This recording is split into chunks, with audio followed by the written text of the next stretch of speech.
So when's a pay rise not always necessarily a good thing? It may sound a little contradictory for me to say so, but due to the nuances and the complexities in the UK tax system, actually sometimes getting a pay rise can work against you rather than for you. In this video, I want to break down some of the tax traps that you should be aware of. Before we get started talking about each of the tax traps individually, let's think about what adjusted net income is. Adjusted net income, or ANI for short, is your total taxable income that you earn over the course of the year before personal allowances are applied and after certain reliefs such as trading losses, certain pension contributions or gift aid to charity. So it's your adjusted net income that will be used to measure against certain thresholds to see if certain benefits are lost or certain tax thresholds are reduced or certain allowances are reduced as well. So watch this video to find out which tax traps might affect you. Towards the end of the video, there will be some tips on strategies that you can consider that can help you bring down your adjusted net income and help you regain some of those thresholds, allowances or benefits that you would otherwise be entitled to. So the first tax trap relates to child benefit. If you or your partner has an income, adjusted net income of over £60,000, then for every £200 over £60,000 that you earn, 1% of your child benefit is effectively taken away by the higher income child benefit tax charge. This means that if you earn over £80,000 per annum, your entire child benefit is effectively taken away by the tax charge. Now, if both you and your partner earn over £60,000, then it's the higher earner that is responsible for paying this tax charge. So to give you an example, if one of you earns £65,000, then 25% of the child benefit that you are entitled to would effectively be taken away in this higher income tax charge.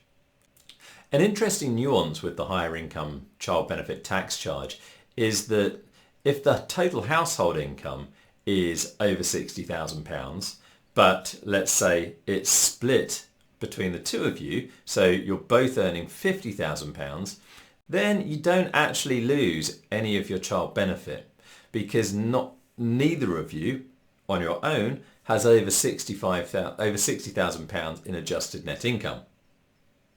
So the next tax trap relates to tax-free childcare and free childcare. Tax-free childcare is where you can open up an online account and the government will give you £2 if you contribute £8 to this online account, capped at £2,000 per annum to put towards childcare costs. If you have any children who have additional support needs, qualifying additional support needs, this contribution from the government could be increased to as much as £4,000 per child.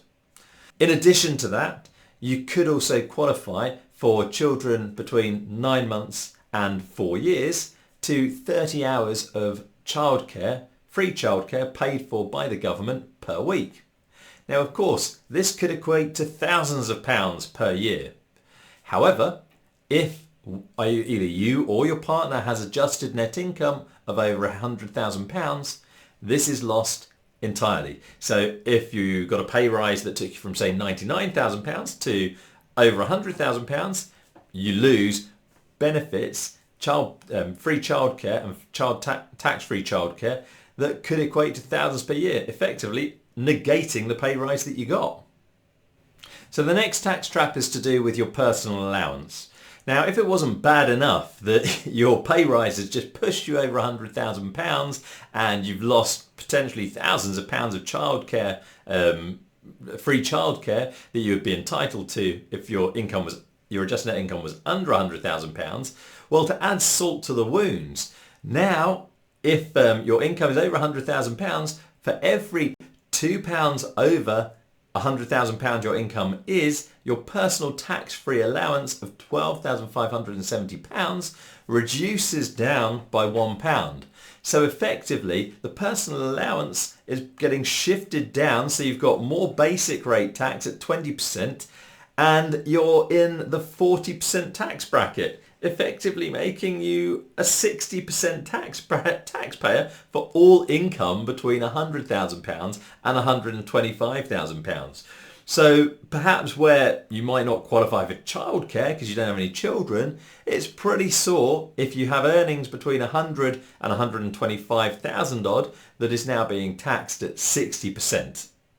So to put it another way, for every extra £1,000 that you earn over £100,000, you're effectively keeping £400 of it. And then if you go and use that money to buy something in a shop, you pay VAT on it as well. So you might be asking yourself the question, well, if I get this promotion and it pushes me over £100,000, I have more responsibilities, is it actually worth it? The final tax trap that we're going to talk about relates to pension contributions and the annual allowance. If you have adjusted income, not adjusted net income, but adjusted income of over £260,000, then for every £2 over the £260,000 threshold you hit, £1 of your pension annual allowance of £60,000 is tapered away until you get down to a floor of £10,000. Adjusted income is different to adjusted net income because adjusted income includes all pension contributions, including employer pension contributions. Now another threshold that relates to the annual allowance and the tapering of the annual allowance, or tapered annual allowance, is something called threshold income. And we're going to talk about that in a moment when we talk about ways in which to get your adjusted net income below the thresholds to help preserve some of the benefits in which you're entitled to, or some of the allowances for which you're entitled. So now we've looked at all the different tax traps that can hit you and potentially cause you thousands of pounds worth of unwanted tax or losses of benefits. Then the good news is there is ways that you can reduce your adjusted net income, but also do things like benefit yourself, such as saving for the future. So first, you can make pension contributions, so personal pension contributions, or employee contributions to your workplace pension. It doesn't include employer pension contributions.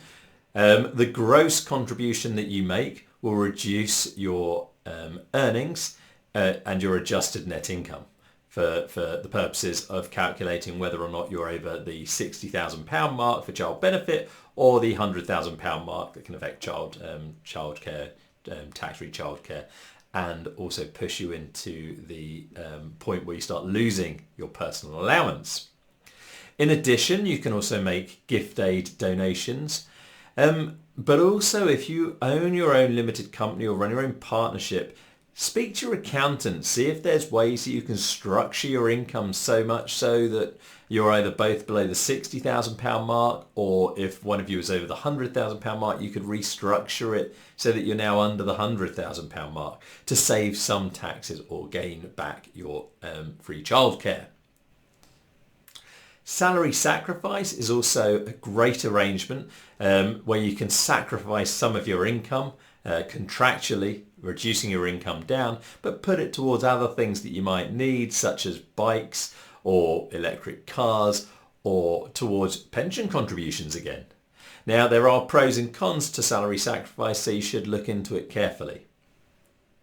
So when it comes to the pension taper, where your adjusted income, not adjusted net income, is in excess of £260,000, well, actually, salary sacrifice arrangements won't help you in this situation. Let me explain why.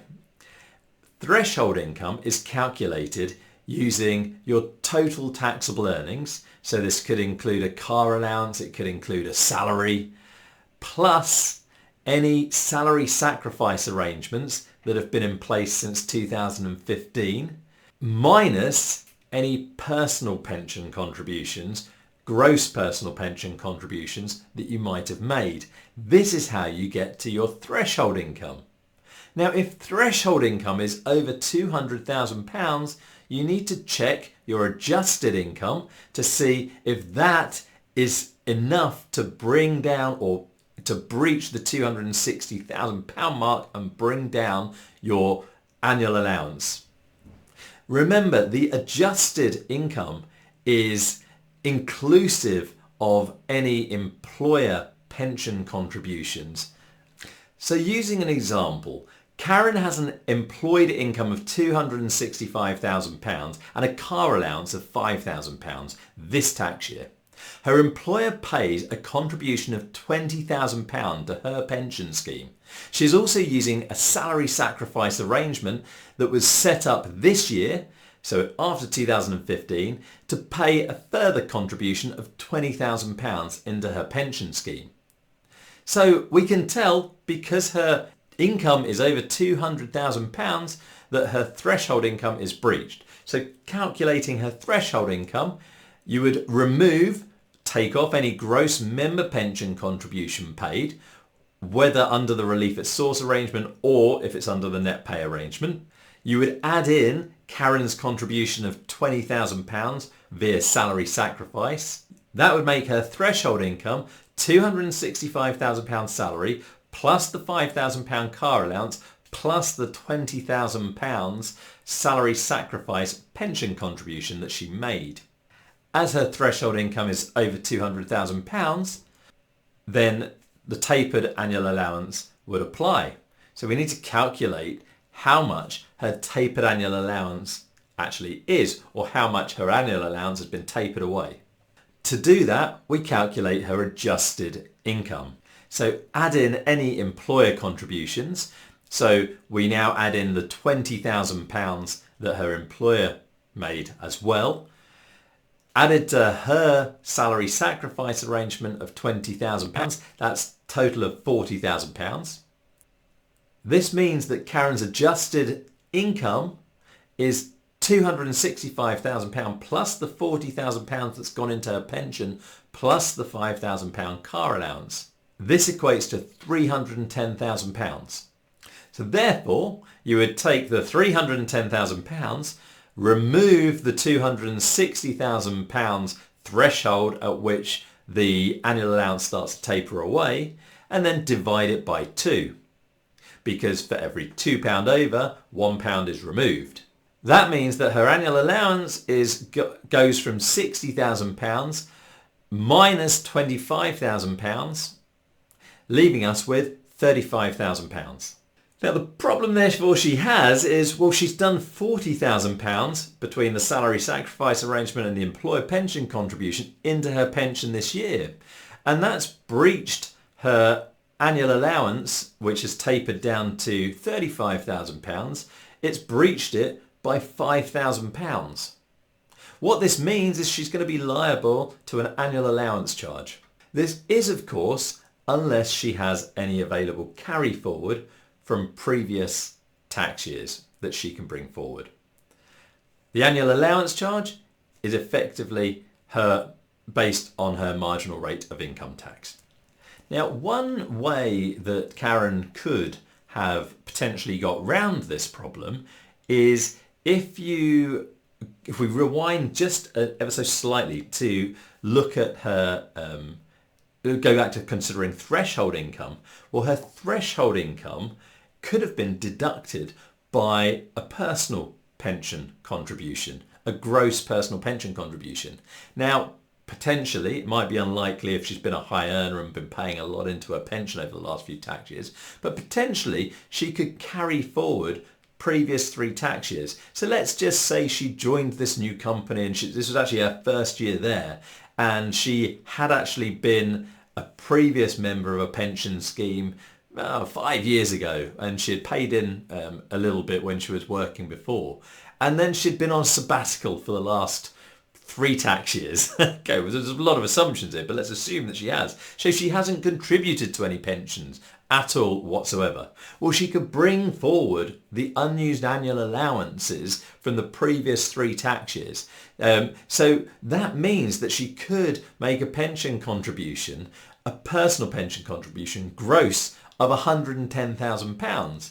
Her threshold income is under the £200,000 mark. Remember, the threshold income is calculated minus any personal contributions that are grossed up. When it comes to making the pension contributions, £110,000 is quite a large contribution to make, and not everybody's going to have that available.